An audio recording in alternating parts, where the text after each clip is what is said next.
လာကြတဲ့ချင်းမိတ်ဆွေရေလိုအေးလိုပန်းလိုလမ်းပါစေစိတ်ချမ်းသာကိုချမ်းသာစိတ်မရလို့အင်ဆန္ဒပြေးကြစေ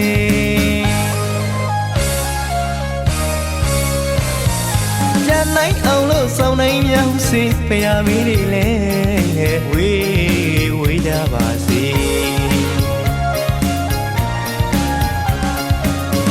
မြတ်တာရည်ရင်ဖြန်းလိုက်မယ်လေအလူဝဲကြွလာမိတ်ဆွေအားလုံးယနေ့မှစ၍ကျမ်းမာချမ်းသာကြပါစေ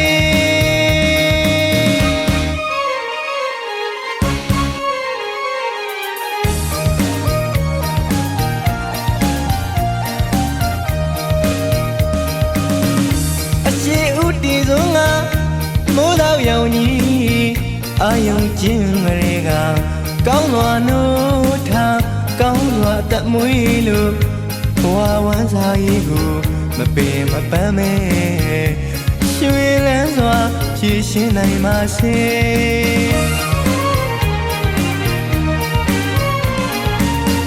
လောကီအတွက်လည်းအကျိုးရှိပါစေ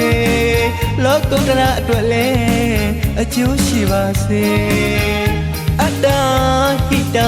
ပရဟိတသူအကျိုးကိုအကျိုးရှေးရှုမျှော်မြင်တာဝန်ကြည်ပါစေ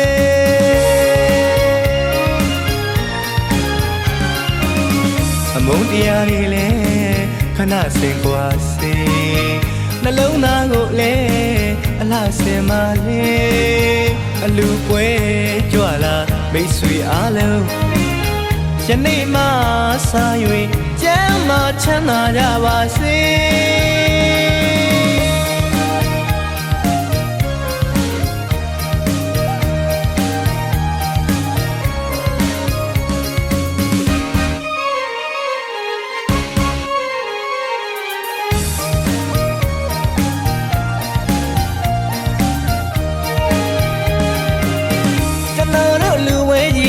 ကြွလာကြတဲ့ချင်းမိတ်ဆွေရေလိုအေးလိုပန်းလိုလမ်းပါစေစိတ်ချမ်းသာကိုချမ်းသာစိတ်မရလို့အင်ဆန္ဒပြေးကြစေ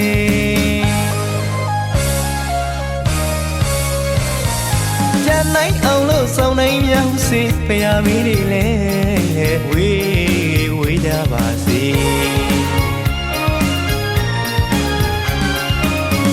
မြတ်တာရည်ရင်ဖြန်းလိုက်မယ်လေအလူဝဲကြွလာမိတ်ဆွေအားလုံးယနေ့မှစ၍ကျမ်းမာချမ်းသာကြပါစေ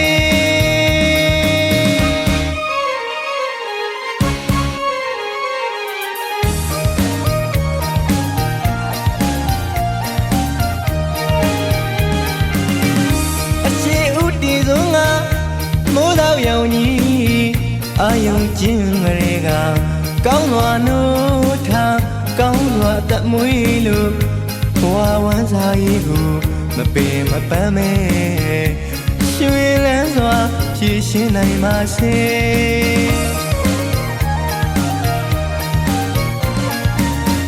လောကီအတွက်လည်းအကျိုးရှိပါစေလောကုတ္တရာအတွက်လည်းအကျိုးရှိပါစေအတ္တဟိတပရဟိတသူအကျိုးကိုအကျိုးရှေးရှုမျှော်မြင်တာဝန်ကြည်ပါစေ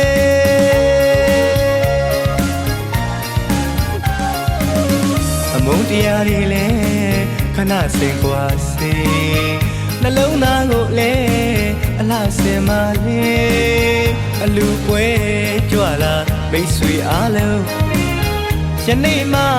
စ၍ကျမ်းမာချမ်းသာကြပါစေ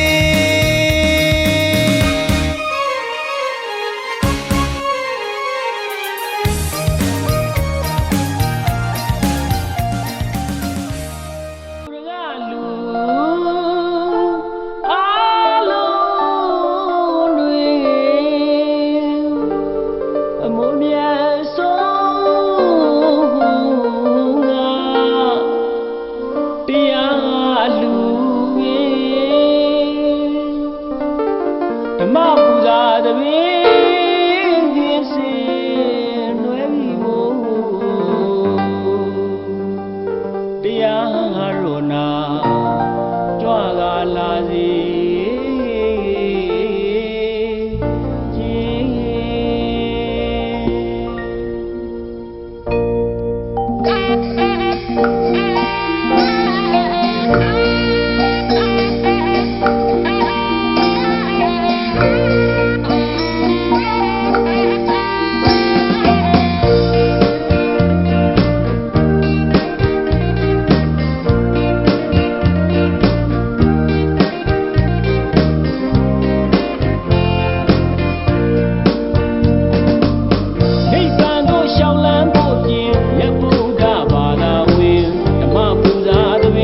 1986ခု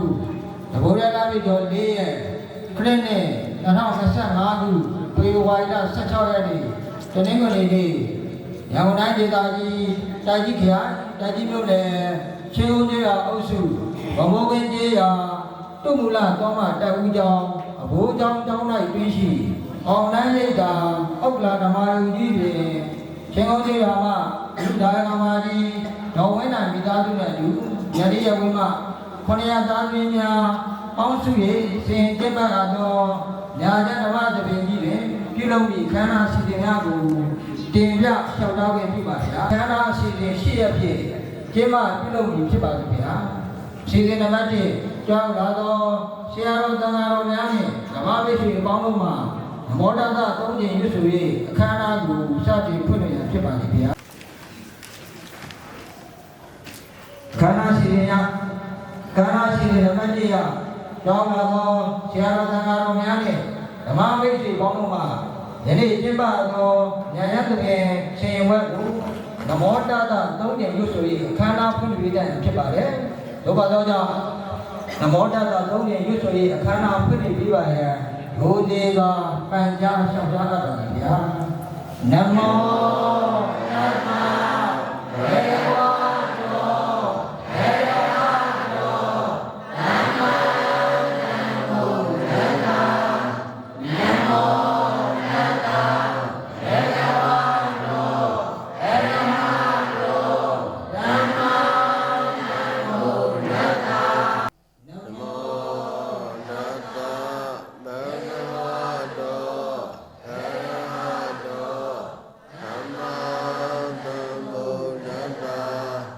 ခံယူဆောက်တည်ရန်ဖြစ်ပါတယ်။ဘုရားတော်ကြောင့်ကြောက်လာတဲ့ ဓမ္မမိတ်ဆွေတို့ရဲ့ပေါင်းလို့ခင်ဗျာဆရာတော်ဘုရားကြီးသီလကုံတမာတိကုံပညာကုံတို့ကိုဖူးမြော်ကြည်ရင်ဩဃာတကြောကျိုးဖြင့်ညီညာဖြတ်ဖြတ်ရှိခိုးကြောကြပါလိမ့်ခင်ဗျာအဒီတို့ကိုရောက်ပါစေခြင်းတို့မှာပထမဒုတိယသုံးကြိမ်မြောက်အောင်ဘုရားရင်နာဘုရားရင်နာဓမ္မရင်နာရင်နာမေတော်ပါလို့ဘယ်လိုလဲဘယ်ရဲ့လက်ဆုံးကိုရှိခိုးဘူးသောဘုရားအရှောရောပါရှင်မြတ်ဘယ်တော့မှယန္တိရှိပါယန္တိမျိုးမှာဝိရဏိတရားလေးပါယန္တနာတရား၅ပါးတို့မှာဘာကတိပြင်းလို့ရည်ကြည်ဖြစ်လက်တရားဘုရားအိမ်ခံချမ်းသာတရားတော်မြတ်ကိုရပါလို့ရှင်ဗျာအာယာသာမိလောကံကတဝါလောကံကတဝါယံဒေတာ ယံဒေတာ ဝေပန္တိနမောတတ္တဘဂဝတောရဟတောသမ္မာသမ္ဗုဒ္ဓတ္တ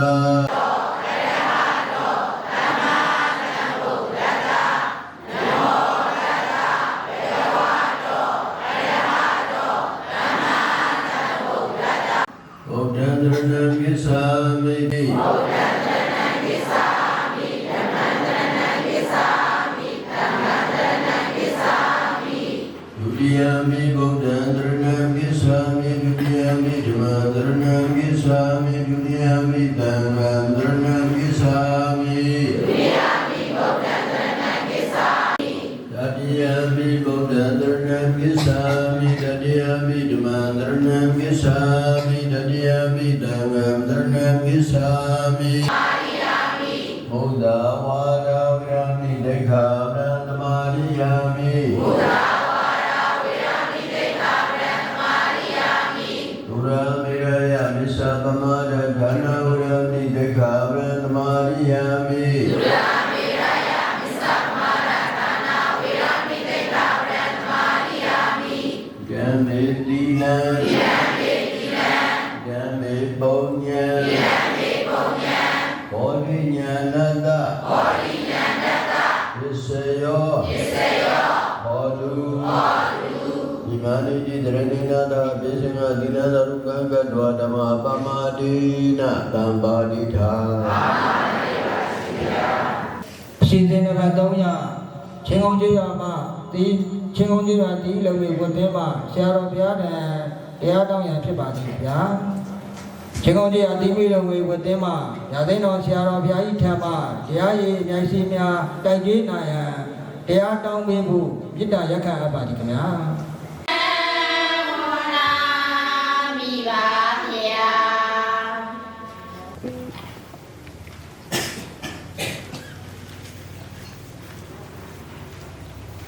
ယေနာလုံးပြဥထိမာတိ၍အာစီယဆရာတည်းကျေးဇူးရှင်မိဘများတွင်သာသနာတော်နှစ်2568နှစ်ကောဇာတရ1386ခုနှစ်တပုရလာပြည့်ကျော်4ရက်တနင်္ဂနွေနေ့16ရက်2လ2025ဘိုးကျောင်းအောင်နန်းရိပ်သာဓမ္မယုံမှာတရားလူလာကြတဲ့သူတော်ကောင်းများအတွက်ချင်းကောဝတက္ကမကြီးတော်ဝင်းနိုင်နော်ချင်းကောဝတက္ကမကြီးတော်ဝင်းနိုင်မတည်ပြီးတော့ဓမ္မပူဇာသဘင်ဆင်ကျင်းပါတဲ့ညချမ်းဓမ္မပူဇာသဘင်မှာသူတော်ကောင်းများအတွက်မစ္စည်းမနိကေပထမတွဲမှာသုလသစ္စကတုတ်ကိုခြေခံပြီးတော့ဟောကြားမယ်ကြောင်းကျိုးတဘာဝအနတ္တဆိုတဲ့တရားတော်ကြောင်းကျိုးတဘာဝအနတ္တဆိုတဲ့တရားတော်ကိုမဟောကြားမနာကြားမီတရားပိုင်ရှင်ဖြစ်တော်မူတဲ့သုံးလောကထောတာတပ္ပညုမြတ်စွာဘုရားရဲ့ ဂုဏ်တော်ကျေးဇူးတော်တို့ကိုရည်ရော်ပြီးတော့ပူဇော်ကြရအောင်မြတ်စွာဘုရားရဲ့ရွှေဉာဏ်တော်တွေကိုဆိုရင်းနဲ့နှလုံးသွင်းအောင်ဝဇင်တိုင်ပေးမယ်တိယံမှန်ကမကြံရအောင်လုံးဝဆုံးလင်းအကုန်မြင်တပင်ဉာဏ်တော်အစွမ်းဒီတိယံမှန်ကမကြံရအောင်လုံးဝဆုံးလင်းအကုန်မြင်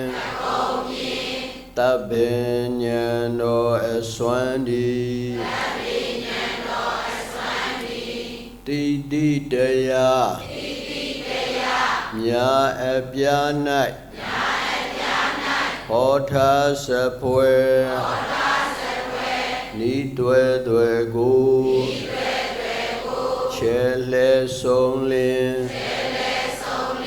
အကုန်မြင်တပင်ဉာဏ်တော်အစွမ်းဒီကျွတ်ထိုက်ကြပေမြာဝေနေဤဣန္ဒြေစရိုက်သူအကြိုက်ကိုနိုင်ချွတ်ဆုံးလင်းအကုန်မြင်တပင်ဉာဏ်တော်အစွမ်းဒီဘုရားရှင်တော်မပွင့်ပေါ်လျင်သူတော်အမြစိတ်ကောင်းထားလေဤကာကုသိုလ်အကုသိုလ်နှင့်ထိုထိုဘုံဘဝမတိကြမြာလှအပြစ်တွေဘုရားရှင်တော်ပွင့်ထွန်းပေါ်၍ဟောဖို့ညွန်ကြားမြတ်တရားကြောင့်ဤကာကုသိုလ်အကုသိုလ်နှင့်ထိုထိုဘုံဘဝတိကြယမြာလှကျေးဇူးတွေ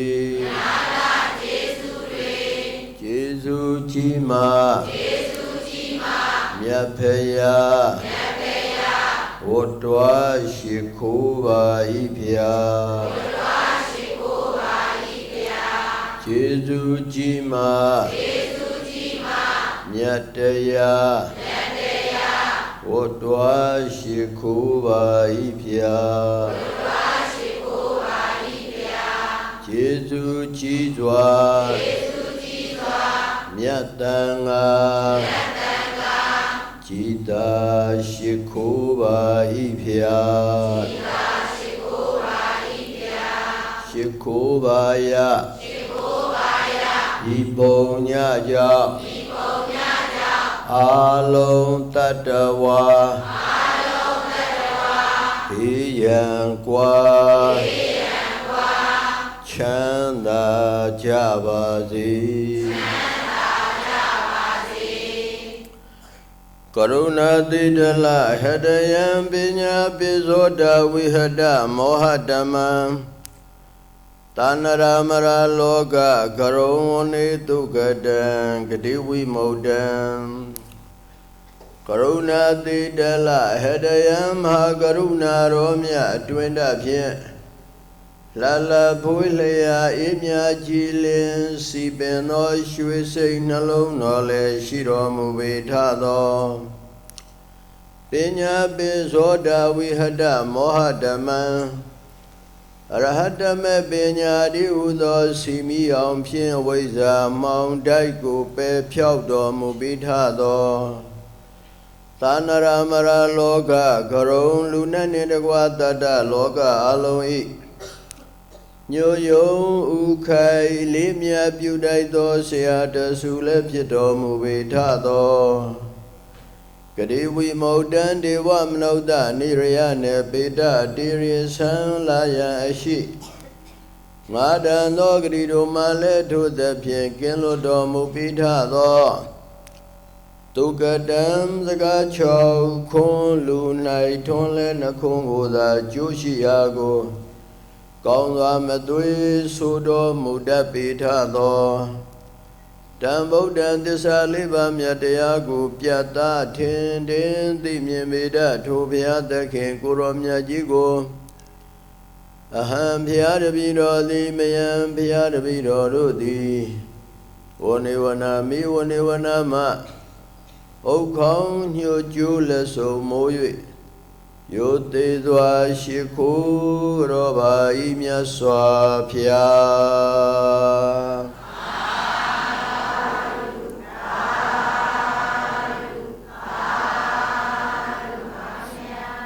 မြတ်စွာဘုရားရဲ့ဂုဏ်တော်ကျေးဇူးတော်တွေကိုပို့ပြီးတိလေပို့ပြီးကောင်းလေတရားတော်တန်ဃာတော်တွေဟာမြတ်စွာဘုရားကိုအမိပြုပြီးတော့ဖြစ်ပေါ်လာအဲ့တော့မြတ်စွာဘုရားဆင်းရဲတော်တွေရုပ်ပွားတော်တွေနေရာတကာမှာအများကြီးပဲကြည်ကြိုဖို့ကောင်းဒီเจ้าမှလည်းအများကြီးပဲဘိုးတီထောင်သွားတဲ့ကြောင့်သာသနာပြုလုပ်ငန်းတွေအောင်မြင်သွားအပုံတော်ကနေပြီးတော့ခုံတော်ကိုရောက်အောင်နည်းနည်းလေးနှလုံးသွင်းအောင်ကရုဏာနဲ့ပညာပြည့်စုံတော်မူပါသောမြတ်စွာဘုရားကရုဏာနဲ့တွဲနေတဲ့ပညာကိုကြိုးစားပေးလို့ဥပါယကောတန်လဉာဏ်လို့ခေါ်တယ်ပါရမီတော်တွေကိုအောင်မြင်အောင်ဖြည့်ဆည်းနိုင်တဲ့တရားနှစ်ပါးကရုဏာနဲ့ပညာကရုဏာအနေနဲ့ပြောမယ်ဆိုရင်ကရုဏာလို့ပြောလိုက်မေတ္တာတို့မုဒိတာတို့ဥပေက္ခာတို့ပြမစိုးတရားတွေအကုန်ပါသွားတယ်ပြမစိုးတရားနဲ့ပြည့်စုံတော်မူတဲ့မြတ်စွာဘုရားတတ္တဝါတွေရဲ့အပေါ်ကိုအမတန်ငဲ့ညာထောက်ထားတနာတော်မူအလောင်းတော်ဘဝတွေကတတ္တဝါတွေကိုအမတန်တနာလို့လက်တကမ်းရောက်နေတဲ့အရဟတမေအရဟတဖို့မယူဘဲနဲ့လေးတင်ခြင်းတဲ့ကဘာတသိန်းပေါ့အများသိတာတော့လေးတင်ခြင်းတဲ့ကဘာတသိန်းပေါ့သို့တော်လည်းပဲစာပေမှာတင်ချီ20စိန္ဒိတံတတ္တတင်ချီယံစိတ်ထဲကကြံတာတို့နှုတ်ကမြတ်တာတို့ကိုယ်တင်ချီ9တင်ချီအဖျားတိုင်းတင်ချီ20ဒီလိုဖွင့်ပညာတိကဖျားများကြတော့လေးတင်ချီနဲ့ကဘာတသိန်းအလိုမှာဗျာဒိတ်ရတရာတိကဖျားများကြတော့ဖျားအလောင်းများကြတော့ရှစ်တင်ချီနဲ့ကဘာတသိန်းအဲ့ဒီအလိုမှာဗျာဒိတ်ရဝရိယတိကဖျားလောင်းများကြတော့16တင်ချီနဲ့ကဘာတသိန်းအဲ့ဒီလိုဗျာဒိတ်ရတယ်အကုန်လုံးဖြည့်ကြည့်ရတာပဲဘုရားရှင်တိုင်းဟာအမတန်ငဲ့ညာထောက်ထားတနာတဲ့ကရုဏာစိတ်ပြေဝတော်မူတယ်ရုပ်ပွားဆင်းရဲတော်တွေဇေဒီတော်တွေပူဇော်တိုင်းဂုဏ်တော်တွေအများကြီးမအောင်မေ့နိုင်တော့လည်းပဲဒီနှလုံးလောက်တော့နည်းနည်းလေးနှလုံးသွင်းလိုက်ရင်ကောင်းတယ်ဇေဒီတော်ပထိုးတော်ရုပ်ပွားတော်တွေကိုရိုးရိုးသေးသေးနဲ့ပူဇော်တာသံဃာတော်ရှင်မြတ်တွေကိုပူဇော်တာကုသိုလ်ရပါတယ်အမှန်တန်ကောင်းတရားတရားပေါ့ကာမဝဆရာကုသိုလ်အဲ့ဒီကုသိုလ်မှာဉာဏ်ပညာပါလို့ရှိရင်အဲ့ဒီကုသိုလ်မှာညာနာတန်ပယုတ်ဉာဏ်ရှင်တဲ့ကုသိုလ်ဖြစ်သွားတယ် ကြီးညိုလို့ရှိခိုးလိုက်တယ်ဆိုရင်တော့ကြီးညိုုံတက်တက်ပဲရှိတယ်ညံမပါဘူးပေါ့မြတ်စွာဘုရားလို့ပြောလိုက်ဟိုးအလောင်းတော်ဘဝရဲ့အမတန်ကရုဏာကြီးမားတော်မူတဲ့အာဇာနည်ပုဂ္ဂိုလ်ပဲကရုဏာကြီးမားတဲ့သူတော်ကောင်းကြီးတွေဟာသူတစ်ပါးတွေဒုက္ခရောက်နေကိုခံရတယ်လို့ပဲကိုယ်တိုင်ပဲဝင်ပြီးတော့ခံနေရတယ်လို့အဲ့ဒီလိုကိုယင်ထဲမှာတုံ့လှုပ်တယ်ဒီထဲမှာလည်းရှိကြမှာပဲထုတ်မပြောတော့လည်းရှိပါတယ်ဗမိုးကွင်းကတက္ကမကြီးတယောက်ဦးဇင်းတို့ညံစင်နာတော့ကကြားဗမိုးကွင်းအားနှစ်ပေါင်း30ကျော်သွားပြီပေါ့ဦးဇင်းတို့4ဝါ5ဝါတော့ကမာစီမာကျေးဇူးတော်ရှင်မာစီဆရာတော်ဘုရားရိပ်သာမှာညံစင်နာတော့ဗမိုးကွင်းကတက္ကမကြီးဆိုတော့ပါတယ်နာမည်တော့မသိဩဗမိုးကွင်းကတရားအထုတ်တဲ့ပုဂ္ဂိုလ်တွေရှိတာကိုသူတော်ကောင်းတွေကဒုက္ခရောက်နေတဲ့သူတွေတွေ့ရင်ကိုခံရသလိုပဲရင်ထဲမှာတုံလှုပ်တယ်တနာတယ်တတ္တဝါတွေအိုတဲ့ဒုက္ခနာတဲ့ဒုက္ခသေတဲ့ဒုက္ခအမျိုးမျိုးဒုက္ခတွေရောက်နေတာကိုတို့မြတ်စွာဘုရားအလောင်းတော်မြင်တဲ့အခါတာမန်မျက်စိနဲ့တည်းမကဉာဏ်မျက်စိကရုဏာမျက်စိနဲ့အမတန်တနာတော်မူတယ်ဒါကြောင့်မလို့သူမေရာယသိဘဝမှာဒီပင်ကရာမြတ်စွာဘုရားထံပါမှာပဂတိတာဝကအနေနဲ့အားထုတ်လိုက်အရဟတမေအရဟတဖို့ခဏလေးရတထိုင်နဲ့ရဘိညာဉ်၅ပါးရထားတာဒါပဲလို့တတ္တဝါတွေမျက်စိလဲလမ်းမှားနေကြတယ်ဒုသူငါတွေပါဝင်ပေါ့လူနာပြမတတ္တဝါတွေဒီပင်ကရာမြတ်စွာဘုရားနဲ့မပါသေးဘူးကြံခဲ့မဲ့ပုဂ္ဂိုလ်တွေအမတန်ကြီးကျယ်တဲ့ဒုက္ခတွေမခံစားရအောင်လွတ်မြောက်အောင်ငါကဲတင်မယ်ငါတယောက်တည်းနိဗ္ဗာန်သွားရင်လွတ်မြောက်ပေမဲ့လို့ကြံတဲ့သူတွေအများကြီးကြံခဲ့မယ်ဆိုငဲ့ညာထောက်ထားတနာတဲ့စိတ်နဲ့အရဟတမေအရဟတဖို့မယူသေးပဲနဲ့တပ္ပညုတ္တရွှေဉာဏ်တော်ကိုဆုတောင်းတော်မူတယ်အရောင်ဒီပင်ကမြတ်စွာဘုရားနောင်လေးသိချင်းတဲ့ခဘာတသိမ်းမှာငါကဲ့သို့ပဲသုံးလောကထောထားမြတ်စွာဘုရားဖြစ်မယ်အဲ့ဒီမှာဗျာဒိတ်ပေးသွားတယ်ဗျာဒိတ်ပေးသွားပြီနဲ့လို့ဘုရားဖြစ်အောင်ဘလို့ကျင့်ရမယ်ပါရမီတွေဘလောက်ရှိတယ်ဘလို့ကျင့်ရမယ်ဆိုတာ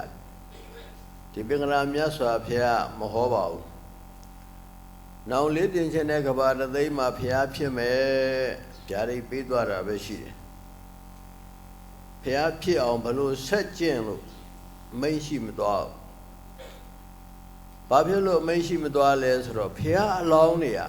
ပါရမီပုဝိဆယဉာဏ်ဆိုတာရှိတယ်။ဒါမဟာဗုဒ္ဓဝင်ပထမအတွဲမှာပါပါတယ်။ပါရမီပဝိဆယဉာဏ်ဆိုတာပါရမီတော်တွေဟာဘာတွေဘ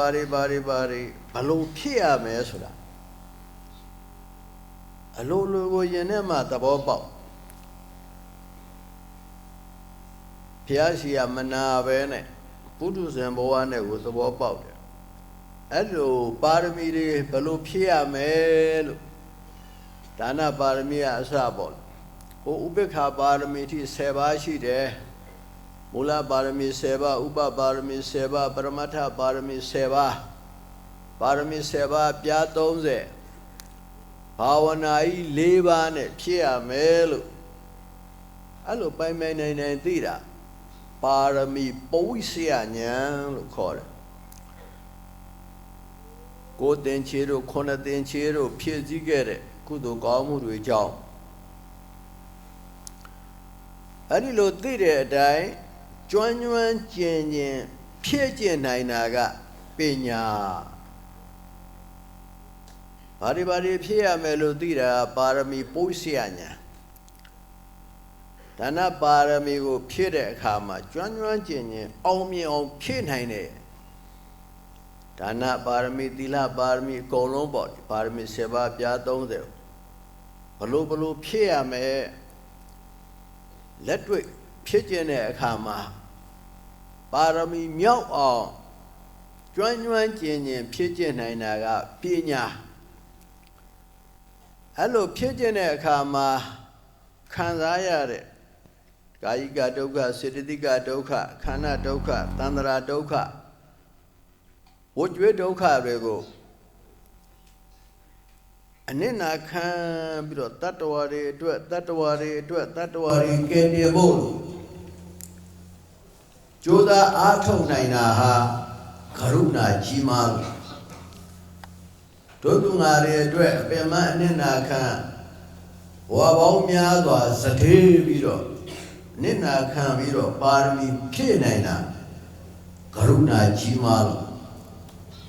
အဲ့လိုဖြည့်တဲ့အခါမှာကျွမ်းကျင်ဖြည့်တတ်တာကပညာကြီးမားလို့အဲကြောင့်မလို့ကရုဏာနဲ့ပညာကြီးမားတော်မူပါသောမြတ်စွာဘုရားစေတီတော်ပထုတော်တွေရုပ်ပွားတော်တွေကိုပူဇော်တိုင်းပေါ့အများကြီးမသိတော့အဲ့ဒီနှစ်ခုอ่ะနှလုံးသွင်းလိုက်လို့ရှိရင်တို့ရဲ့ကုသိုလ်ကောင်းမှုဟာဉာဏ်ပညာဥရှိတဲ့ကုသိုလ်ကောင်းမှုဖြစ်သွားဘုရားတရားတန်ခါကြီးကျွယ်ကုသိုလ်တွေအများကြီးရပါဖြစ်လျာဘဝမှာဥစ္စာပေါ်ယုံချောပေါ်ကောင်းကျိုးချမ်းသာတွေအများကြီးရတယ်ဒါပေမဲ့လို့ဉာဏ်မပါလို့ရှိရင်တော့ဉာဏ်မထက်ပြတ်ဘူးကုသိုလ်ကောင်းမှုပြုတိုင်းဉာဏ်ပါလို့ရှိရင်တော့အဲ့ဒီဉာဏ်ပညာကြောင့်ပရိသန္ဓေတွေကတိဟိတ်ပရိသန္ဓေတွေကတိဟိတ်ပရိသန္ဓေနေပြီးတော့ဒါနသီလဘာဝနာအကျဉ်းချုပ်လိုက်ရင်ပေါ့နိဗ္ဗာန်ရောက်ကြောင်းကုသိုလ်ကောင်းမှုတွေရှုတဲ့အခါအကျိုးလဲကြီးအောင်ပါရမီလဲမြောက်အောင်ပိုင်နိုင်ဖြစ်ကျင်နိုင်ဒါနပြုတိုင်းသီလဆောက်တည်တိုင်းဘာဝနာပွားများတိုင်းတယောက်နဲ့တယောက်မတူဘူးညောင်မင်းကြီးလောက်လူပဲနဲ့ညောင်ကြီးလောက်ရတာလို့ညောင်ကြီးလောက်လူပဲနဲ့ညောင်မင်းကြီးလောက်ရတာကွာခြားကြတယ်ဘာဖြစ်လို့လဲဆိုတော့အကြောင်းကွာတော့အကျိုးတရားတွေလည်းကွာခြားတယ်ဒီမှာတော်အားလုံးပရိစ္ဆေသမုပ္ပါဒ်သင်္นานနေနာကြသင်္นานနေတက်ရတော့အကြောင်းကျိုးသဘာဝတွေထိုင်လျောက်သိကြတာကျောင်းကောင်းမှကျိုးကောင်းတယ်ကျောင်းမကောင်းရင်ကျိုးမကောင်းဘူးကျောင်းပြည့်စုံမှကျိုးပြည့်စုံအကျောင်းကဉာဏ်ပညာပါမှအကျိုးကလည်းဉာဏ်ပညာပါတယ်ဒါနသီလဘာဝနာပြုတဲ့အခါမှာဉာဏ်ပညာပါတဲ့ပုဂ္ဂိုလ်ကအကျိုးကြီးအောင်ဆောင်ရွက်တတ်ဉာဏ်ပညာမပါတော့ကုသိုလ်ပေါ်မှာကုသိုလ်ကနည်းနည်းအပျော်ပါးတွေဒိဋ္ဌိတွေတဏှာတွေအများကြီးဖြစ်သူများတဲ့တတ္တာတွေရောယတိတာတွေရောပျော်ပွဲတွေရောရှုပ်ရှက်ခန့်ရှိဆရာတော်ကြီးတွေကတနေ့တစ်ခါငရဲရှာလူတော်ဖျားပွဲတဲ့တော့မဟုတ်ပါဘူးအဲ့လိုမလုပ်တတ်တဲ့ပုဂ္ဂိုလ်တွေလုပ်တော့ကုသိုလ်ကနည်းနည်းငရဲကများဖြစ်ဉာဏ်ပညာရှိတဲ့ပုဂ္ဂိုလ်ကြတော့ကုသိုလ်ကိုကုသိုလ်ကြီးဖြစ်အောင်ကုသိုလ်ကနေပြီးတော့ပါရမီမြောက်ပြီးတော့နိဗ္ဗာန်ရောက်အောင်ဆောင်ရွက်တတ်တယ်ဒါနသီလဘာဝနာအခြေခံဒါနကိုကြည့်မယ်ဆိုရင်အလှပေးပုဂ္ဂိုလ်သီလရှိရမယ်အလှကံပုဂ္ဂိုလ်သီလရှိရမယ်စေရနာသုံးဏထက်တန်ရမယ်ဓမ္မိယလတ္တတရားသဖြင့်ရှာလို့ရတဲ့ပစ္စည်းဖြစ်ရအ ਨੇ ဆုံးကာမတက္ကတာတမ္မာဒိဋ္ဌိဉာဏ်ပါရအဲ့ဒီအင်္ဂါ၅ပါးပြည့်စုံရင်အကျိုးကြီးတယ်မဟာဖလဒါနပါရမီမြောက်ဖို့ကြတော့၃ချက်နိဗ္ဗာန်ကိုရည်ရွယ်ရမယ်အများကျိုးကိုငဲ့ရမယ်မိမိကျိုးကိုမငဲ့ရဘူးအဲ့ဒီလိုဉာဏ်ပညာပါတဲ့အခါကျတော့ပါရမီမြောက်အောင်ဆောင်ရွက်နိုင်အကျိုးကြီးအောင်လည်းဆောင်ရွက်နိုင်ဘုဒ္ဓမပူဇာသမင်ပွဲဆင်နွှဲတဲ့အခါနိဗ္ဗာန်ကိုရည်ရွယ်တယ် မြတ်တတဝါတွေအတွက်မိမိအကျိုးဆိုတဲ့ဒီပေါက်ချင်တာတို့တတိဖြစ်ချင်တာတို့ယာရုတက်ချင်တာတို့အဲ့ဒါတွေမပါသေးနဲ့နိဗ္ဗာန်ကိုရည်ပဲမဲ့အမြတ်တတဝါတွေဉာဏ်ပညာတွေရပါသေးဓမ္မဒါနဓမ္မတဲ့သူကိုပါဝင်တဲ့သူတွေအကုန်လုံးအဲ့ဒီ၃ချက်ညီအောင်ဉာဏ်နဲ့ရှင်းပြီးတော့ကြိုးစားလိုက်ဓမ္မပူဇာဓမ္မဒါနဖြစ်ဖြစ်ရိုးရိုးစွန့်ဒါနဖြစ်ဖြစ်သင်္ကန်းဒါနဖြစ်ဖြစ်ပါဒါနဖြစ်ဖြစ်သီလဖြစ်ဖြစ်ဘာဝနာဖြစ်ဖြစ်ပါရမီမြောက်သွားတယ်မြင့်မြတ်တဲ့ပုဂ္ဂိုလ်ရဲ့လုပ်ငန်းကိုပါရမီလို့ခေါ်တယ်ပရမဏံကမ္မဏံပါရမီနိဗ္ဗာန်ပြုသောတစ်ဖက်ကံကိုအရောက်လှမ်းနိုင်လို့လည်းပဲပါရမီလို့ခေါ်တယ်ပါရံကိစ္စတိတိပါရမီအဲ့ဒီလိုပါရမီမြောက်အောင်ဆောင်ရွက်နိုင်တော့ကိုတတ်နိုင်တော့ကိုရှိတာ၅ပြားရှိ၅ပြား၁၀ပြားရှိ၁၀ပြားစွန်းလေးတစ်စွန်းဆိုတစ်စွန်းပန်းလေးတစ်ပွင့်ဆိုတစ်ပွင့်ပါရမီမြောက်တယ်ပါရမီမြောက်တဲ့ဒါနနဲ့ပါရမီမြောက်တဲ့ဒါနကွာခြားတယ်ပါရမီမမြောက်တဲ့ကုသိုလ်ကသူ့အတိုင်းတာရဘဝပေါင်း1သိန်း2သိန်းစသည်အဖြစ်အကျိုးပေးပြီးကုန်သွားပါရမီမြောက်တဲ့ဒါနကဘယ်တော့မှမကုန်ဘူးနိဗ္ဗာန်တကားဝအထိလိုက်ပြီးတော့အကျိုးပေးတယ်ဒါကြောင့်မလို့ပါရံနိဗ္ဗာန်ယူသောတစ်ဖက်ကံကိုပစ္စတိသွားတတ်ဣတိရသမထို့ကြောင့်ပါရမီသူမြတ်တို့ရဲ့လုပ်ငန်းပါရမီဖြစ်တယ်ဒါကြောင့်မလို့မိမိတို့ကုသိုလ်ကောင်းမှုတွေပြုကြတယ်တရားလိုလားကြတဲ့သူတော်ကောင်းများပါရမီမြောက်ပစ္စည်းအဓိကမဟုတ်ဉာဏ်ပညာအဓိကကိုတတ်နိုင်သောလူကိုတတ်နိုင်သောသီလဆောက်ကိုတတ်နိုင်သောဘာဝနာပွားနိဗ္ဗာန်ကိုရည်ရွယ်ပါကိုကြိုက်တဲ့ဘောဓိစုတစုစုပေါ့နိဗ္ဗာန်ကိုရည်ရွယ်ပါအများအတွက်သာသနာအတွက်ဥတည်ပါမိမိရဲ့လောလောဆယ်ဒီပေါ့ဖို့ကောင်းစားဖို့ဒါတွေကိုထည့်မတွက်နဲ့ဒါတွေထွက်တဲ့ဆရာမလို့ကုသိုလ်ကောင်းမှုကကောင်းကျိုးပေးမှာပဲအဲ့ဒီလိုဆောင်ရွက်လို့ရှိရင်ပါရမီမြောက်ပြီးမြန်မြန်ဆန်ဆန်မဲ့ညာဖွညာရနိုင်တယ်ဒါနလည်းပဲမဲ့ညာဖွညာရအောင်ထောက်ပံ့ပေးတာသီလလည်းထောက်ပံ့ပေးတာဒါနသီလကိုထင်သေးတရားမလို့ကြောက်ရမှာကဒိဋ္ဌိနဲ့တဏှာကိုကြောက်ရဒါနသီလကျူးစာကုသိုလ်ကောင်းမှုအသေးပွဲဆိုထင်သေးလို့မရထောက်ပံ့ပေးတယ်အလောင်းတော်ကြီးများဟာကျင်လည်ရတဲ့အခါမှာတာမန်လူတွေနဲ့မတူတာမန်လူတွေကအိန္ဒြေမထက်မြက်ဘူးအလောင်းတော်ကြီးကအိန္ဒြေထက်မြက်တယ်ဘာအိန္ဒြေလဲဆိုတော့တတ္တဝရိယတတိသမာဓိပညာအိန္ဒြေ၅ပါးအမတန်ထက်မြက်တယောက်တည်းပဲနေနေအိမ်အောင်ပဲပြုသာသနာပေါင်းပဲဝင်လောင်းတော်ဘဝမှာလောင်းတွေရဲ့တခွန်ကြီးတစ်စက်ကဒါလည်းပဲမဟာဗုဒ္ဓဝင်ပထမတော်မှာပါပါတယ်တခွန်ကြီး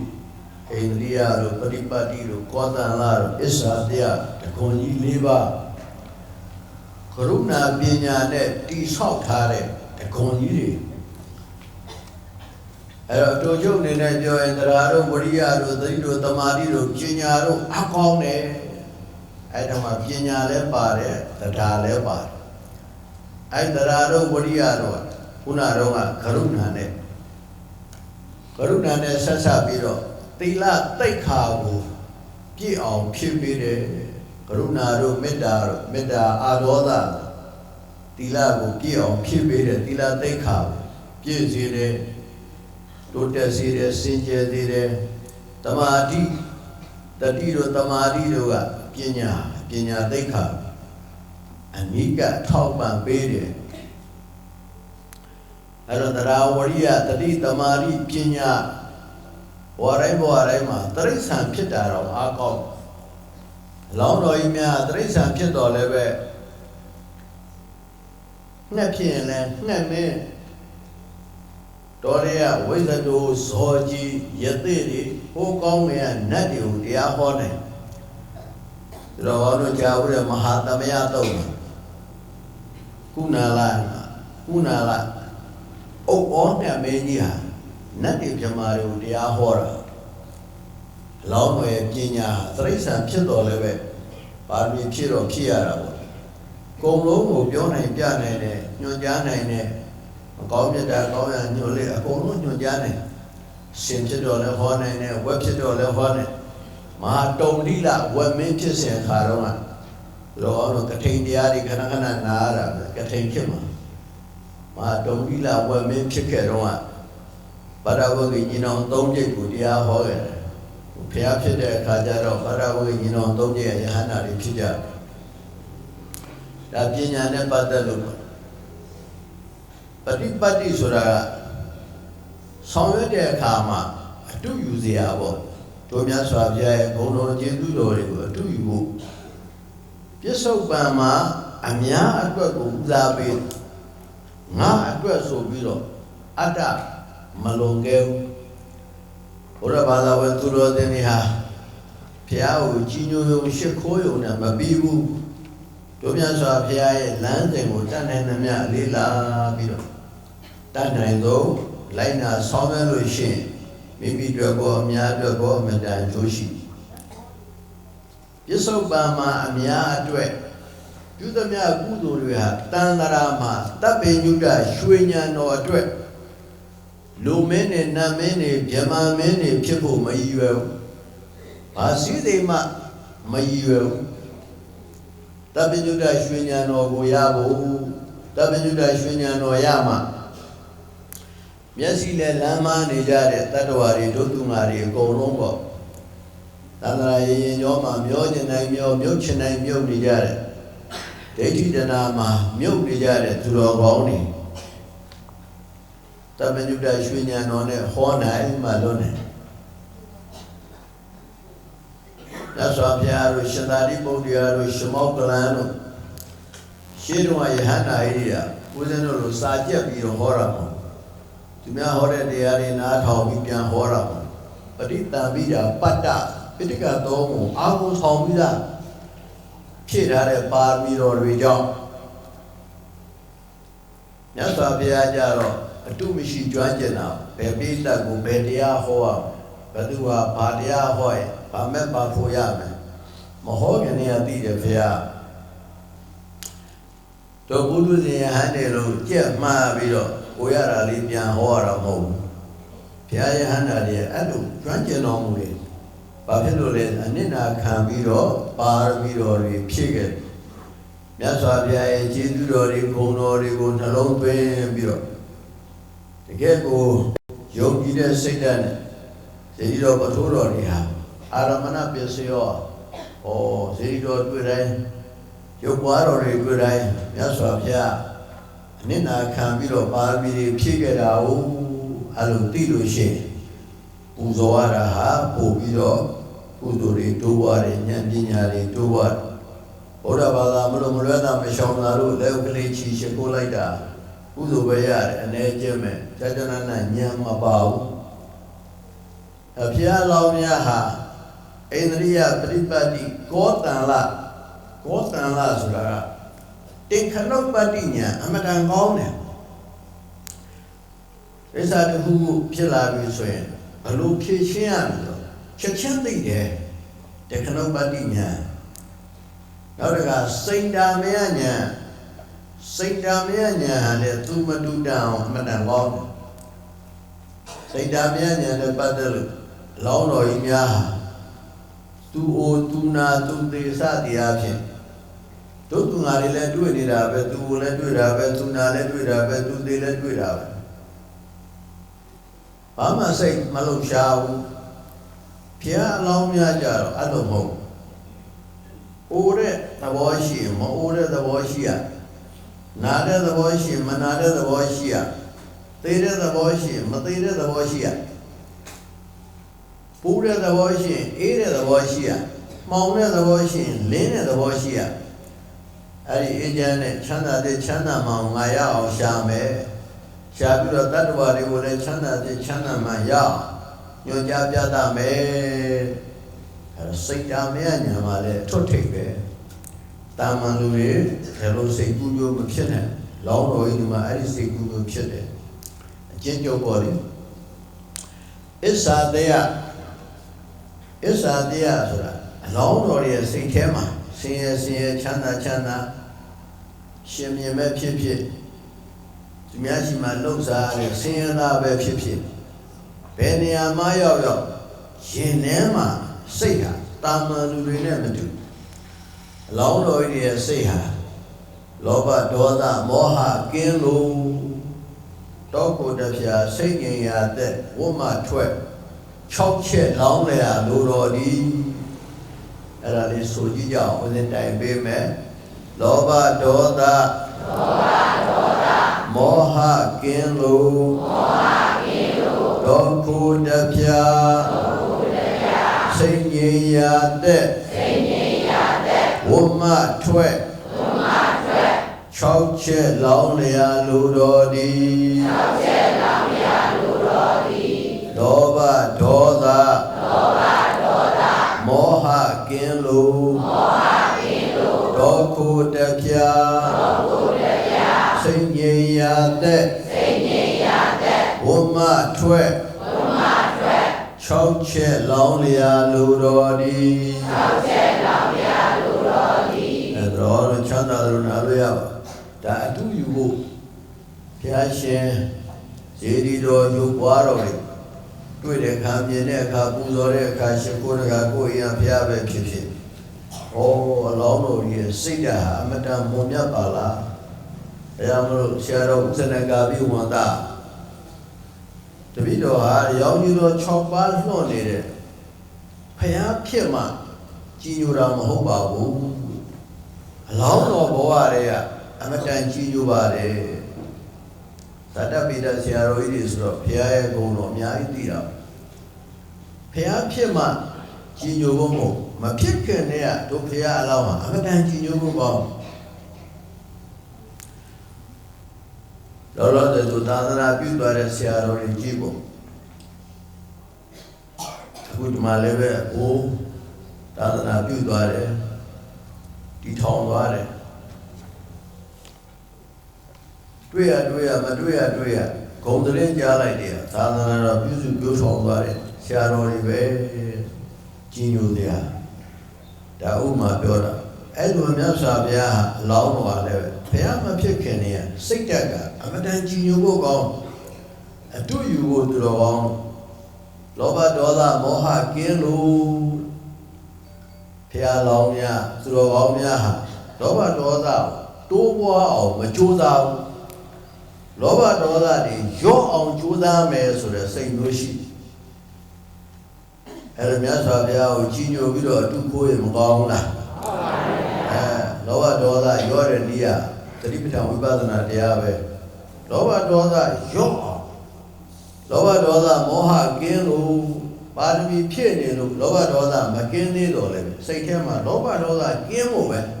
အမြဲတမ်းနှလုံးသွင်းလောဘဒေါသအပြည့်ရှိတဲ့ပုထုဇဉ်ဘဝယဟန္တာကဲ့သို့လောဘဒေါသတွေကင်းအောင်ကြိုးစားတော်မူတယ်ဒါကြောင့်မလို့လဲပါရမီ7ပါးပြား30အသက်နဲ့ခန္ဓာစွန့်ပြီးတော့ဖြည့်ဆည်းနိုင်လောဘဒေါသမောဟကင်းလို့တောကိုတဖြာဆိုတာတောထဲမှာတရားအထုတ်တာကိုပြောတာတရားအထုတ်ဖို့ဒီတောင်တန်းကြီးတွေမှာတို့မြင်တွေ့နေရတာပဲတောတွေတောင်တာမန်လူဆိုဒီတောတွေတောင်ထင်းခုတ်ရင်ကောင်းမှာပဲဘာလို့ရင်ကောင်းမှာစီးပွားရေးပဲတွေ့တာလောင်းတော်ကြီးတွေကြတော့ဒီလိုတောတွေတောင်တွေမှာငါဘာတော်များမှာတယောက်တည်းအားထုတ်ပါမလဲရှင်မင်းဘဝတွေ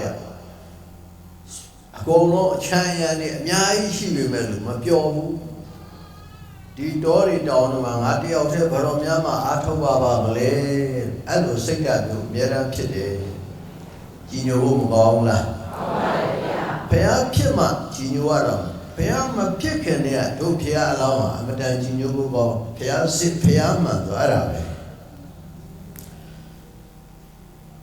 အများနဲ့အုပ်ချုပ်နေရလို့ဆက်ဆံနေရလို့ တော်တဲ့မသွားနိုင်သေးရင်စိတ်ငြိမ်ရာတဲ့စိတ်ငြိမ်စိတ်ငြိမ်တဲ့နေရာမှာပွားများအားထုတ်ရရှိတယ်ရော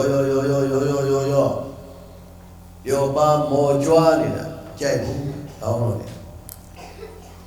စိတ်ငြိမ်ရာတဲ့ဝမထွက်ဆိုတာဒီ30တဝလွတ်မြောက်ဖို့နေသဒုက္ခအနတ္တတွေအစွမ်းကိုမြင်အောင်ကြိုးစားတယ်စူကြီးပန်ထားတဲ့အတွက်ကြောင့်မဉ္ဇဉ်ပုံညာမရသေးတော့လည်းပဲနေသဒုက္ခအနတ္တကိုကျွမ်းကျင်အောင်လေ့လာနေသဒုက္ခအနတ္တသိမှလည်းပဲမဉ္ဇဉ်ပုံညာရတာဟုတ်ဘုမှာထွက်ချင်တဲ့ဆန္ဒမုံမြတ်တဲ့ဆန္ဒတွေအမှန်တန်ပြည့်ဝတယ်အဲ့ဒါကိုအစ္ဆာတယတဇက်ကအလိုဆန္ဒရဲ့တခွန်ကြီးပဲ